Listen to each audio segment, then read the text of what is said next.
Seguimos en esta ATP, primera ATP del 2021, preparándonos para este año que se viene, y el primer invitado que tenemos en piso, obviamente con todos los protocolos y con todos los recaudos, y es el intendente de la ciudad de Santa Fe, Emilio Jatón. ¿Cómo le va, intendente? Gracias por venir. Gracias a ustedes por ser el primer invitado, y la verdad que hay que volver despacito a este tipo de encuentros. No era lo mismo salir por Zoom, no era lo mismo, los diálogos son distintos, las miradas son distintas. Y entrevistar a una pantalla de televisión. Sí, es tremendo. Es tremendo porque además viste que tenés los delays, el no pisarse, un montón de cuestiones que por ahí con las miradas en el vivo es más fácil de manejarlo.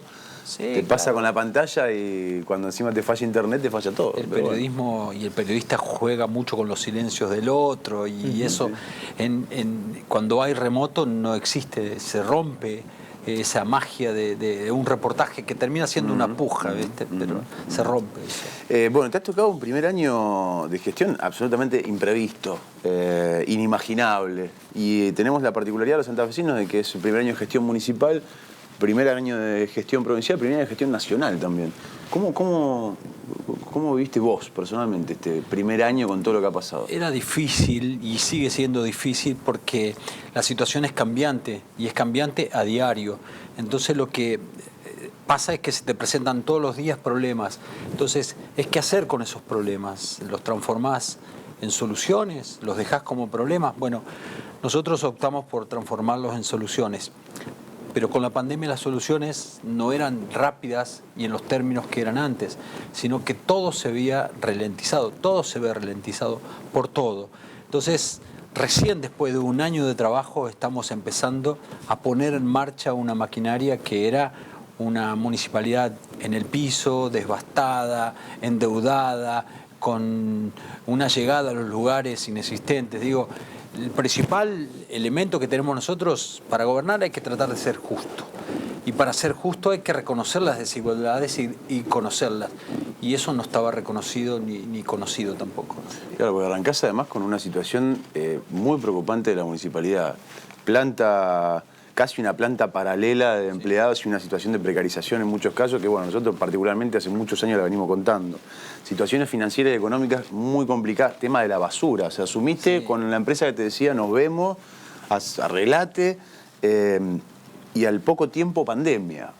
Sí, a eso sumale que la herencia no solo pasaba por la economía, sino por la deuda social. Digo, había una desaparición por parte del Estado municipal en gran parte de la ciudad, pero además, aparte de eso también había como una cuestión casi personal con lo edilicio municipal.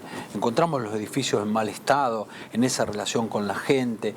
Era como que le dieron la espalda a los edificios, y te puedo decir todos, desde los arquitectónicos hasta los propios. El Museo Sor Josefa se llovía entero, la Boca del Tigre era una posilga, todo sucio. Bueno, ya sabés lo que pasaba con el Mitre y lo que sigue pasando con el Mitre. El cementerio. Y el cementerio, todo eso era una cuestión que había que empezar a retomar porque forma parte del patrimonio. Ni que hablar del anfiteatro del Parque del Sur, ni que hablar del Parque Garay, del Parque del Sur. Todo eso había como un desprecio por la cuestión pública. Ahora, ¿no pensaron dentro de todo tu equipo técnico, legal, sobre todo, de plantear una cuestión judicial de lo que fue el abandono? Sobre todo, yo lo evidencié en el último año de gestión de Corral. Fue muy grande, digamos, el abandono de la ciudad.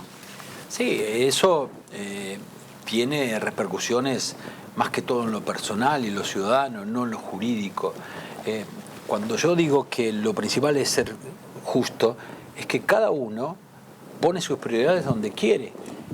Y eso es lo que se hacía antes que nosotros no hacemos. Digo, para cambiar las cosas hay que cambiar la forma de verlas. Y nosotros lo primero que hicimos es cambiar la forma de verlas. Y cambiamos la forma del manejo público. Y eso lleva su tiempo. Porque te tienen que entender, porque tenés que saberlo traducir, porque tenés que saberlo comunicar y tenés que hacerlo después. Digo, todo eso no pasa por una condena de la justicia. Es una condena moral, ciudadana. Y eso es lo que ha pasado y lo que está pasando en este tiempo. Te quieren marcar la cancha dos concejales que son del riñón de Corral, y diciendo como nacimos de un repollo, ¿viste? Venimos de un plato volador y le queremos marcar la cancha al nuevo intendente. Y dejaron tierra arrasada, por lo que me decís. Sí, es verdad, es verdad. Los 1.900 millones de pesos se veían en cada lugarcito.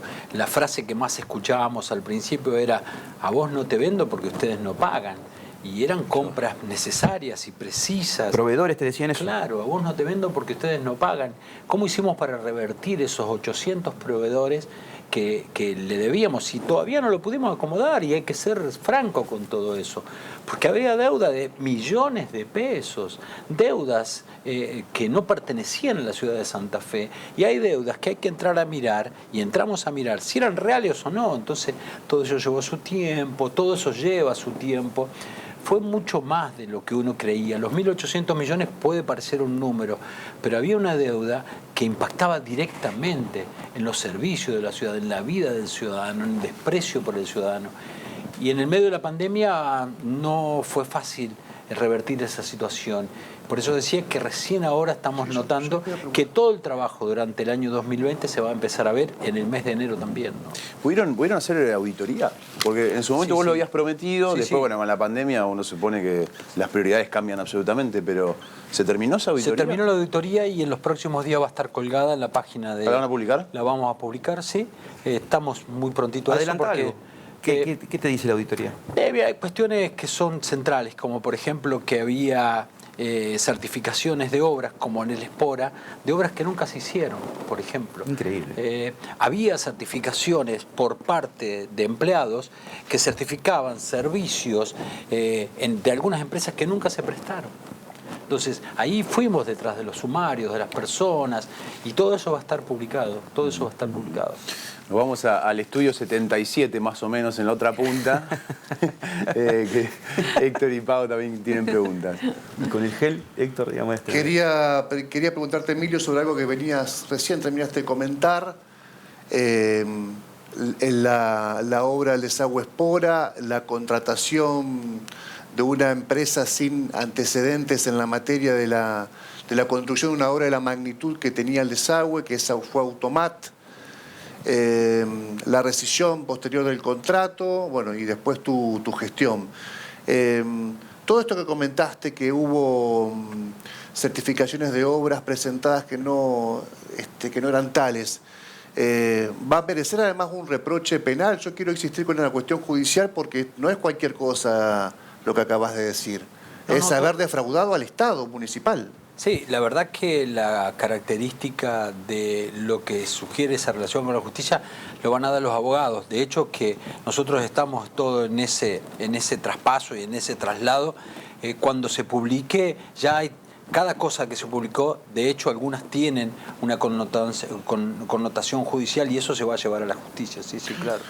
Quería consultarte además después volver sobre las medidas que vas a adoptar, seguramente acompasada con la provincia respecto a las restricciones o respecto a la pandemia, pero algo que te preguntaba Juan anteriormente sobre la herencia y sobre un sumario administrativo que se abrió en la gestión de Corral, que se supo muy poco durante mucho tiempo y que tuvo una novedad en los primeros días de diciembre, que fue la cesantía de Silvia Cejas.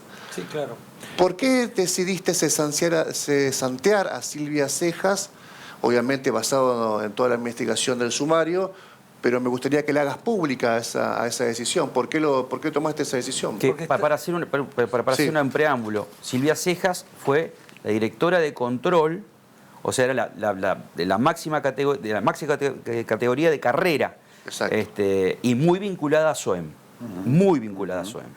Sí, además que todo este tiempo no pudimos cesantearla porque tenía inmunidad política, gremial. Entonces gozaba de esa inmunidad durante casi un año. Tuvimos, porque ya figura en la relación del gremio con sus delegados, tuvimos que dejar pasar ese tiempo, que cese la inmunidad, y a partir de ahí la cesanteamos porque estaban dadas las condiciones y que estaba probado que había realizado actos de corrupción, por eso lo dimos, lo hicimos. ¿Y podés especificar qué actos de corrupción se le detectaron? La verdad, si vos me decís, Sí. no estuve leyendo específicamente lo que es, pero más allá de eso también hicimos algunos sumarios sobre otras personas también que ya te voy a dar a conocer, como por ejemplo robos que sucedían en el subsuelo de la propia municipalidad, de elementos que estaban allí, hicimos sumarios, también hubo personas que estaban trabajando allí, que ya no lo están. Si me das un tiempo, seguramente te voy a ampliar todo eso.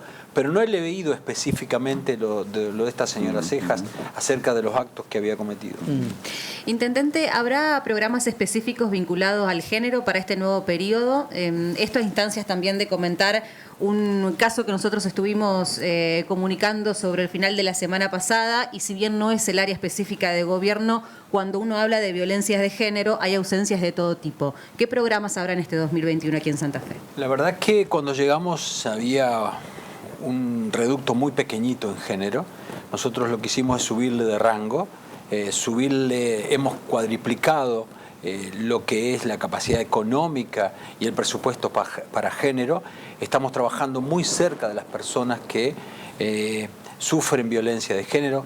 Tenemos ampliado hoy esa casa para recibir a las personas en los días donde no pueden estar en su casa, y hay programas específicos como son, habrás visto, por ejemplo, que empezamos una campaña de promoción en las cartelerías, en gran parte de la ciudad, en los parques, en las avenidas cuando ingresás, que alertamos sobre la violencia de género, y lo hacemos junto con las mujeres del barrio. Los puntos violetas, te habrás dado cuenta, que son una alerta sobre el género en gran parte de la ciudad de Santa Fe. Y eso nos permite poner el tema en discusión, y lo estamos discutiendo con gran parte de las mujeres de la ciudad de Santa Fe.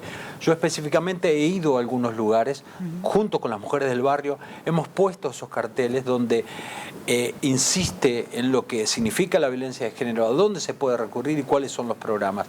Lo estamos difundiendo muy internamente con las mujeres específicamente, porque lo que faltaba era eso. Digo, las mujeres no tenían un lugar de referencia, y si lo tenían a través de un teléfono. Hoy lo tienen en su propia cartelería en los espacios públicos de Santa Fe. Eso, por ejemplo, fue muy importante, empezar a poner en agenda la violencia de género. A ver, un tema que preocupa y mucho, sobre todo en este último tiempo. Playas, verano, Sí. fiestas clandestinas. Recién hablábamos con Sergio Berardi de Sugara, después de una reunión que tuvieron hoy con el secretario de Trabajo de la provincia, con Pucineri. Coordinaron armar una mesa entre la Municipalidad, Ministerio de Trabajo, Ministerio de Salud, Guardavidas, para ver cómo, Ministerio de Seguridad, para ver cómo se aborda esta situación. Hemos visto imágenes en los últimos días. Te vimos recorrer las playas inaugurando el 1 de diciembre, las burbujas, todo preparado. Ahora, cuando vemos las imágenes de los fines de semana, sobre todo, poco se respeta. La verdad que es preocupante esa situación. ¿Cómo lo estás viendo? El principal desafío que tenemos como humanidad es cómo nosotros adaptamos nuestros comportamientos a este momento. Y lo que nos está pasando forma parte del desafío que tenemos como seres humanos, que no es un solo desafío de la ciudad de Santa Fe. Están sucediendo en todas las playas de la República Argentina. Nosotros hablábamos siempre que el espacio público era parte de lo que es la mirada sanitaria de todo y la utilización de los mismos. Pues bien, hoy lo están usando los espacios públicos. Santa Fe tiene algunos, no tiene muchos. Hoy tenemos escasez de agua y la gente va a los espacios públicos, y nosotros tenemos los protocolos, tenemos los profes, tenemos los guardavidas, pero también nos está faltando un poco de conciencia individual para hacerla colectiva, y en eso hay que seguir trabajando. Digo, en la adaptación de nuestras conductas sociales a este momento de COVID, a este momento de pandemia, es lo más difícil, es el principal desafío que tenemos, y no lo vamos a lograr solo con controles, lo vamos a lograr con la creación de conciencia colectiva. Con los guardavidas hablamos siempre, hablamos todos los días, tienen sus lugares como antes no tenían, tienen todos los elementos que han pedido durante todo el año. Digo, que haya palometas hay todos los años, y que vaya tanta gente a la playa. Claro, hoy tenemos el doble de gente en la ciudad de Santa Fe que teníamos para todos los eneros anteriores, el doble de gente, y eso provoca lo que provoca. Vamos a tener que seguir trabajando, no hay que bajar un día la guardia, porque vamos a tener problemas. Y más allá de apelar a la conciencia social, ¿Crees que se tiene que avanzar en algún tipo de control más estricto por parte del Ministerio de Seguridad? No, lo que dijo Alberto Fernández, lo que dijo Alberto, si hay que... Es exagerado lo de Alberto, ¿no? Pero, a ver, si vos tenés 1000 personas sin tapaboca, hablando como si fuera... Tenés 1000 personas, o sea, tenés 1000 vectores, digamos, de contagio. Digo, entonces, dice Alberto Fernández, si tengo que enviar el ejército a la calle para persuadir, lo va a hacer. ¿Te parece, digamos, que se debe llegar a eso? Yo creo que son medidas que en algún momento hay que tomar, pero no durante el día, y va a ser muy difícil en los espacios públicos. Este último fin de semana hemos desarticulado muchísimas fiestas clandestinas, algunas inusitadas como en Delgada. Si vos me decís que tenemos que ir a desactivar una fiesta clandestina con música, con DJ, Algada, pero eso pasó. Y la policía no podía entrar, tuvimos que entrar nosotros como municipio. Había más de 50 autos. Hay un responsable dentro de la jerarquía de... Bueno, ahí estamos cruzando información con parte del Ministerio de Justicia también, y estamos cruzando información también. En una biblioteca pública también. Pero digo, una biblioteca pública. Eso, ¿con qué reglamentación y con qué controles lo podés evitar hasta que no sucedan? Es muy difícil, por eso yo insisto, aquellos que organizan la fiesta hay que penalizarlos, lo vamos a penalizar con el doble y vamos a ir a la justicia. Los pibes tienen un padre arriba, los pibes saben a dónde están yendo, forma parte de la conducta social y este gran desafío que tenemos. No va a ser fácil, pero si cada uno aporta su partecita, seguramente vamos a estar mejor. ¿Por qué? Porque el pico en la ciudad de Santa Fe lo tuvimos el 29 de octubre, con 371 casos. Los rangos etarios de las personas que se enferman van de 25 a 39 años. Y cuando uno mira las cifras se da cuenta que los que se enferman también como empleados de salud van de los 30 a los 39 años. Claro. El mismo rango etario. ¿Tenemos que apuntar hacia ese rango etario? Sí, lo tenemos que hacer. Tenemos estratificados como han sido los contagios en la ciudad. Viniste con un informe, pero después lo vamos a leer justamente tranquilo. lo había recibido hace un ratito y lo imprimí para empezar a leerlo bien, porque los informes se hacen cada semana o cada 10 días, cerramos al día 27. Nosotros el pico de muertes en la ciudad de Santa Fe lo tuvimos en octubre con 7 muertes en un día. Después, ese techo lo llegamos ahí. Todavía no sabemos cuál es nuestro piso porque también tenemos entre 200 y 250. Ahora con las fechas de las festividades nos pasamos los 100. Probablemente bajó. más. ¿Qué va a pasar dentro de una semana? Depende de nosotros también. Nosotros pusimos los parques muy bonitos. El Parque Sur tiene como nunca lugares muy bonitos y la gente va. Y tenemos que decirle y hablarles. Algunos comprenden, otros no. Vamos a seguir insistiendo. Héctor. Sí, me tenía agendado las fiestas en las unidades militares para preguntarte, Emilio. Dicho sea de paso, quien tiene la responsabilidad política de que eso no suceda es también un santafesino, un rosarino, sí, claro, ¿no? Claro. Agustín Rossi, que es el ministro de Defensa. Sé que hubo comunicaciones por parte de él a través de algunos concejales averiguando cuál es la información y estamos en ese cruce de información. Porque si la oficialidad del ejército no tiene una sanción, también el mensaje que se le está dando al ciudadano a pie es, tal cual, es muy fea, ¿no? Por eso te digo, me parece que hay que insistir en la sanción a esta gente porque es la que debe dar el ejemplo. Además, es el propio ejército el que coordina las actuaciones para vacunar a la gente en todo el país. Es una cosa increíble. ¿Cuál es el lobby más fuerte que has tenido? ¿De qué sector de la economía? A Emilio hay que abrir, Emilio abramos ya, tenemos los protocolos, no aguantamos más. Un lobby amable, digamos, el que te estoy planteando. También están los otros que deben ser más picantes. Pero son feos, diría. ¿De qué sector? Pasó algo muy raro en pandemia porque cuando nosotros empezábamos a tomar decisiones en forma conjunta. Eso sí lo aprendimos. No podíamos tomar decisiones nosotros del municipio. Entonces hablábamos con los sectores, construíamos las decisiones, pero con los sectores que representaban a los sectores. Y adentro de los sectores se rompía todo. Aparecían otros sectores que pujaban dentro de aquellos que hasta ese momento representaban a los sectores. Y ahí hubo un cruce. O sea que había que coordinar con los que representaban y los que habían crecido a la luz de ese conflicto, pero además representaban espacios políticos. O sea que todo eso confluía en una toma de decisión. ¿Y qué optamos? Seguir trabajando con aquellos que representaban a los que representan en serio, y lo venimos haciendo durante años. Los otros se fueron acomodando. Hubo, no sé si tener un rango de quién presionó más. Nosotros no medíamos la presión por lobby, sino medíamos por la presión por necesidades, porque es muy difícil. Santa Fe es una ciudad de servicios. Si nosotros no le dábamos una mano a aquellos que prestan el servicio, se caía la ciudad.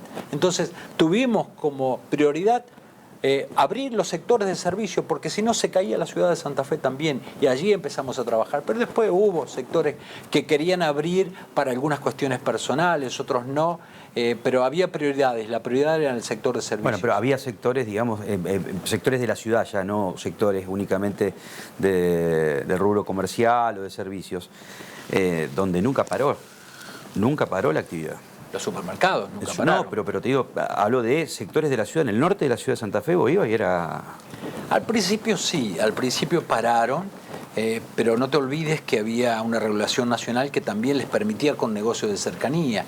¿Y cuál es el negocio de cercanía en un barrio? El que está a 5 cuadras, 7 cuadras. ¿Cuál es el negocio de cercanía? Igualmente, creo que descubrimos que Santa Fe tranquilamente ha adoptado varias ciudades en la misma ciudad. En el mundo se está debatiendo la ciudad de los 15 minutos. Nosotros la tenemos aquí.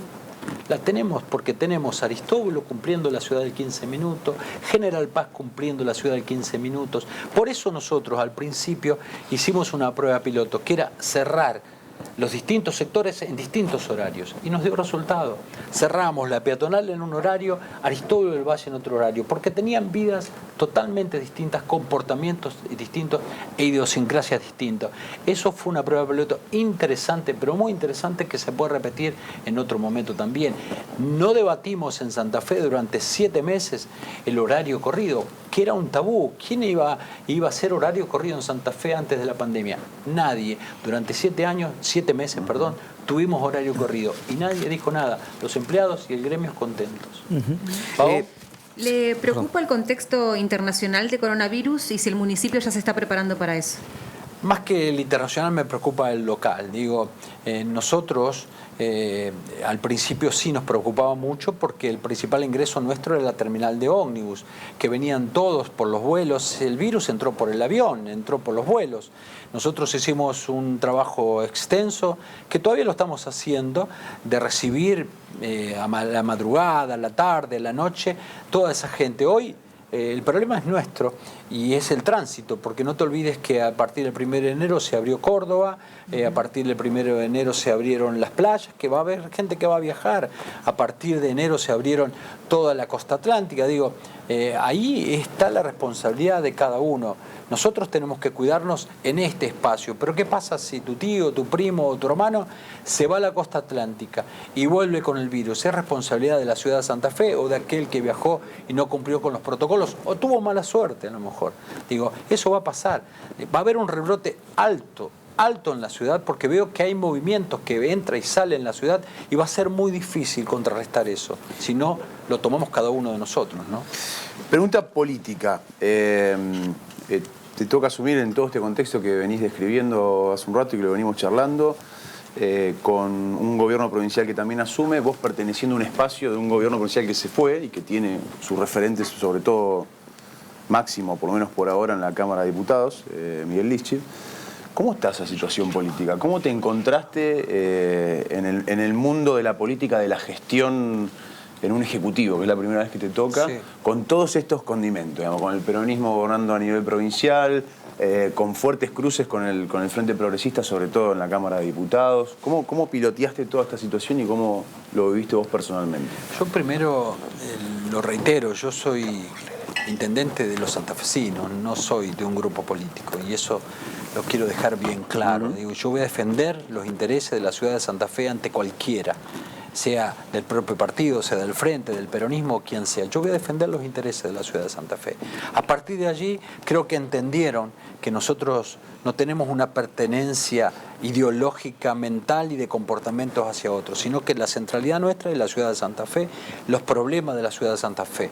Saben que yo pertenezco al Frente, me siento cómodo en el Frente, pero también sabemos que tanto Omar Perotti como Alberto Fernández nos tocó gestionar en este momento y tenemos que hacerlo consensuadamente y así lo estoy haciendo. Pero el otro día marcaste la cancha, le dijiste esto, o sea, lo que leí en letra P, palabras más, palabras menos, le marcaste la cancha a los dos, que haya un diálogo político entre los dos, pongámosle los dos que más tienen votos en la provincia de Santa Fe, que son Perotti y Lifchitz.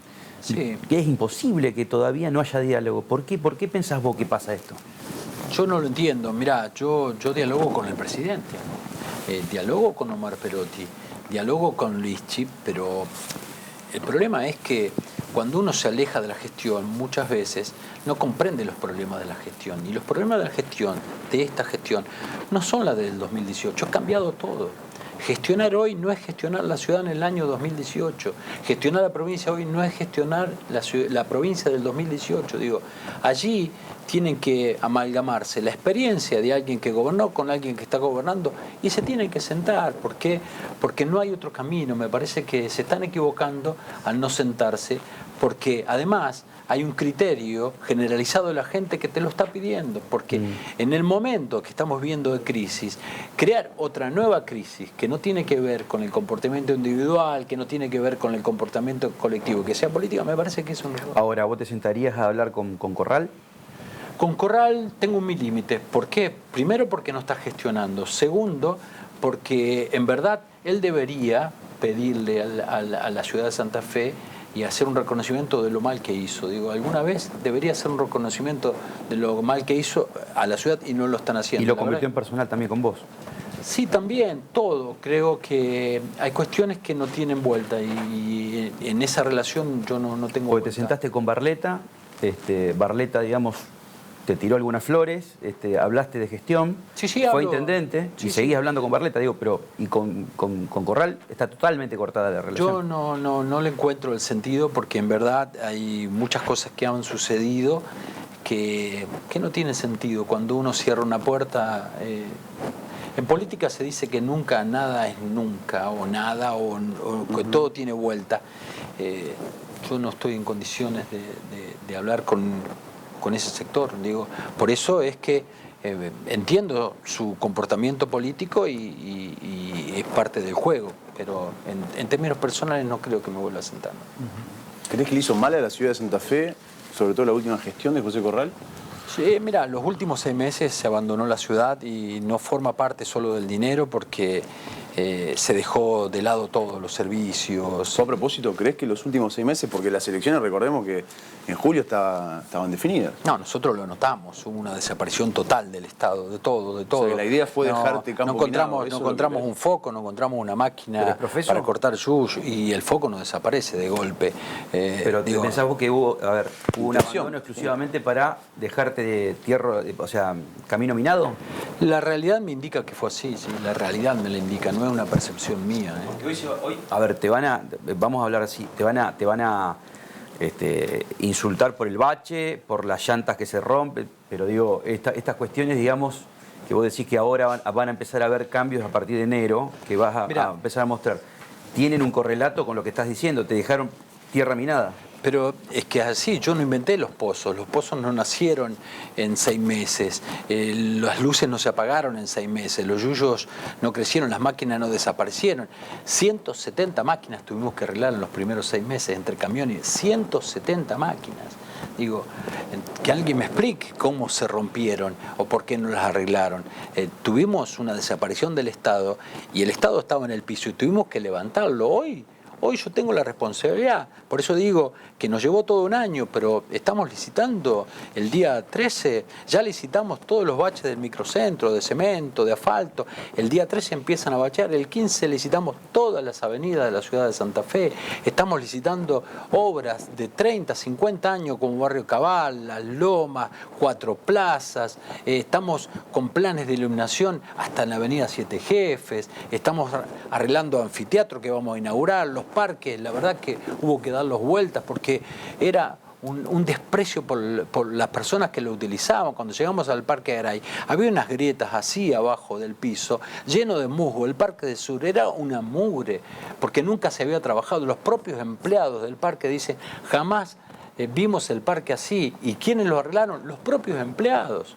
Los propios empleados, porque no tenían elementos, porque no había decisión política, porque la mirada hacia la ciudad estaba puesto solo en un sector. Por eso digo que gobernar es tratar de ser justo, y nosotros estamos cambiando la forma de mirar las cosas. La última, Héctor, dale.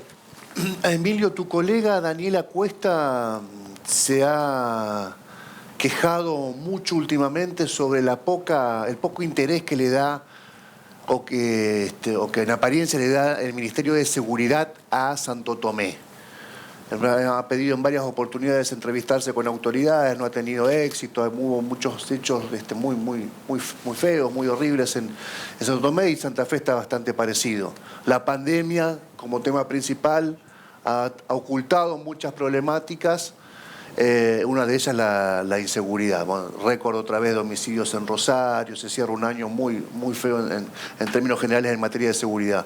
¿Cómo es tu relación con el ministro Saín? ¿Tenés relación? ¿Hay diálogo? Porque Daniela Cuesta, evidentemente, por ir a un lugar que está muy cercano, muy parecido a Santa Fe, está diciendo que no tiene ningún tipo de respuestas todo el tiempo. Mira, la última vez que estuve con el ministro Saín fue en la Quinta de Olivos, cuando se firmó el convenio por los 3.000 millones de pesos con Nación, y a partir de ahí empezamos a trabajar con mesas de coordinaciones semanales. No voy a decir que no me preocupa, porque hay un problema de inseguridad grave en la ciudad de Santa Fe, con muertos, con enfrentamientos, que seguramente vamos a seguir trabajando. ¿Por qué apostamos nosotros a todas estas obras que yo digo y a mirar parte de la ciudad? Porque intentamos en este criterio de seguridad, de inseguridad, bajar el índice de violencias urbanas, y ahí apuntamos, no solamente con llegar con un asfalto, con una luz o con una cloaca, sino que creemos que vamos a construir, a bajar las violencias urbanas en la ciudad de Santa Fe con todo este criterio. La verdad que si vos te das cuenta que en el último 31 y 24 de la Costanera no estuvo gente, los parques estuvieron vacíos, eso es producto de las mesas de coordinación que hacemos con la policía. La gente de control trabaja semanalmente. Saín elogia a vos y a Hapkin, los elogia por igual, digamos, en ese sentido. Nosotros no tenemos mesas de coordinación semanales con la policía, con la jefa de la unidad. Eso no significa que haya seguridad. Nosotros estamos muy preocupados por la inseguridad, muy preocupados, y en cada reunión de coordinación lo ponemos sobre la mesa con datos específicos, dónde, de qué manera. Esperemos que... Pero hay relación. Hay relación, hoy por hoy. Y bueno. La relación es a través de la policía misma, sí, claro, y también de otros funcionarios de segundo rango. La última vez, reitero, que lo vi al ministro y tuve un trato directo y hablamos un rato fue en la Quinta de Olivos. Te quiero preguntar sobre un caso que realmente a mí me asombra. Hay una investigación en curso en la Justicia Federal sobre el inmueble, el famoso inmueble, digamos, de la familia de Álvaro González, que es un diputado nacional. Bueno, llamaron indagatoria a una persona que era el secretario de Prevención, de Seguridad de José Corral. Está prófugo. Todavía sigue prófugo. Es increíble esto. Nosotros, cuando llegamos allí, el contrato finalizaba en marzo. Y tuve presiones por parte de la Gendarmería. ¿Por qué? Porque querían que lo renovemos. Para. Nosotros ¿tuviste presiones por parte de Gendarmería para renovarlo? No del actual jefe, sino del anterior. ¿Cuándo nos van a renovar? ¿Cuándo van a renovar? ¿Cuándo nos van a renovar? Nosotros llegamos al tiempo de finalización. Me junté con la Fiscalía Federal y les dijimos que no íbamos a renovar, y ellos dijeron, bueno, estamos de acuerdo, no renovamos. Y a partir de allí nosotros lo que hicimos es salir del caso. Empezaron las investigaciones acerca de la Justicia Federal, y es más, después de 6 meses se fue Gendarmería ahí y nosotros tuvimos que pintar todo el lugar, lo arreglamos para poder entregarlo. Pero nosotros, al segundo mes de estar en la gestión, ya dejamos de pagar el contrato y rompimos la relación del municipio con los dueños de ese lugar. Ahora, pero lo increíble, repito esto, un funcionario de José Corral está prófugo de la justicia. ¿Y del área de seguridad? Y que era la persona que, ya se sabe, se encargaba de meter dron en todos lados y perseguir gente. Sí, la Gendarmería estuvo 6 meses más después del vencimiento del contrato. Y allí había problemas con la inmobiliaria. Así que para entregar eso tuvimos que mandar empleados municipales que lo pinten, que lo arreglen para poder entregarlo. Pero estuvo 6 meses más de lo que decía el contrato. Vos hubieras hecho eso, digamos, a ver, José Corral desde 2017 es parte de que Juntos por el Cambio, Cambiemos, era macrista.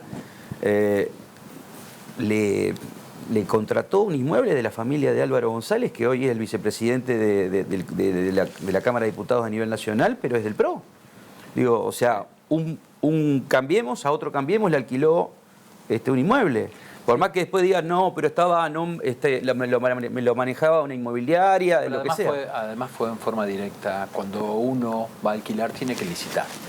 Tiene que licitar, tiene que tener varias posibilidades, porque nosotros también tratamos de no alquilar porque estamos tratando de reducir los costos, pero si tenemos que alquilar, porque, por ejemplo, como me preguntaba ella acerca de género, el lugar donde está género es muy pequeño, estamos buscando un lugar para poder trasladar y poder atender mejores a las madres, a los niños, porque a veces se hacen estudios que son imposibles allí, pero ahí vamos a licitar para poder alquilar un lugar mejor. Por eso yo insistía como al principio, nosotros estamos mirando la cosa pública de otra manera. Por eso también lo que hicimos con el auto, que para mí estaba en un garage cuando yo llegué. La camioneta usada. ¿Para qué quiero dos autos con choferes cada uno? Había uno que lo dejamos que es más viejito, 2012, 2013, y era un auto nuevo. Yo ando en el mío, digo, ¿por qué? Estamos viendo, nos está faltando unidad de traslado en el COVEN. Lo subastamos, nos fue bien en la subasta. Ya lo compraron y ese dinero va a una unidad de traslado del COVEN. ¿Y el famoso tren? Estamos esperando informes técnicos para poder, porque si no, para declararlo inútil tiene que haber informes técnicos, porque sabemos que políticamente... Pero hace falta, digamos, una radiografía del tren, a dónde está, y que nunca funcionó, y en un momento estaba Spider-Man adentro, digamos, porque estaba lleno de telaraña. Algunas cosas cambian desde que uno gestiona cuestiones públicas, digo, y hay que tener todo convalidado para poder llegar a una subasta. Yo subasto un bien hoy y no puedo justificar que lo declaré inútil y puedo tener problemas. Entonces hay que ser muy correcto en el manejo de la cosa pública y por más que nos lleve un tiempo más, estamos esperando un informe técnico que nos diga la inutilidad de ese